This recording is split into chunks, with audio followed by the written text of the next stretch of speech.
गुरु बिन माला फेरते, भाई गुरु बिन देते दान, गुरु बिन दोनों निष्फल हैं, चाहे पूछो वेद पुराण।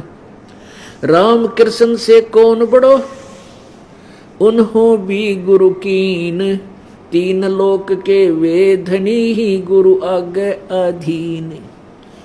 परमात्मा हमारे को इसी उदाहरण से समझाते हैं जिससे हम समझ सकें।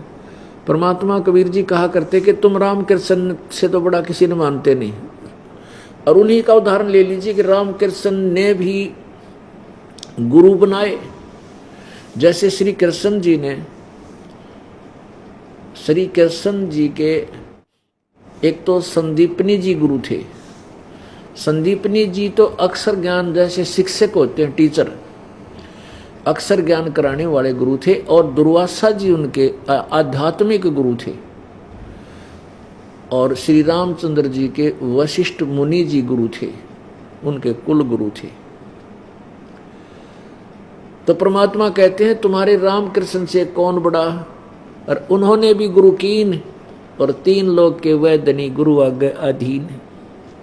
अब गुरु तो गुरु ही होता है, और गुरु जी के सामने बच्चा एक शिष्य ही होता है। शिष्य ठीक ढंग से अपनी मर्यादा में रहेगा वही सफल होता है, अन्यथा वो मोक्ष प्राप्त नहीं कर सकता। तो परमात्मा कहते हैं राम कृष्ण बढ़ते पुर राजा, तीन गुरु बंद कीन निज काजा। राम कृष्ण तीनों लोकों में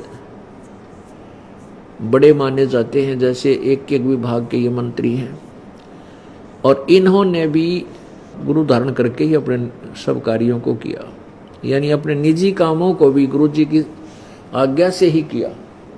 अब क्या बताते हैं परमात्मा, अपनी लीला आप बतावें। सतगुरु के उपदेश का, सतगुरु, अब सतगुरु शब्द क्यों लगाना पड़ा?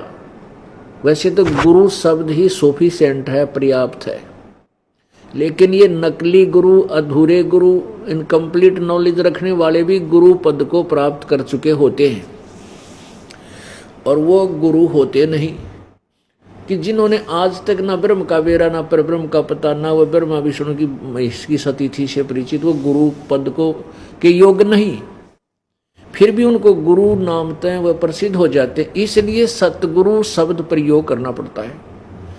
सतगुरु यानी सच्चा ज्ञान देने वाला सच्चा गुरु, यानी सतगुरु शब्द प्रयोग किया तो झूठे गुरु भी हैं।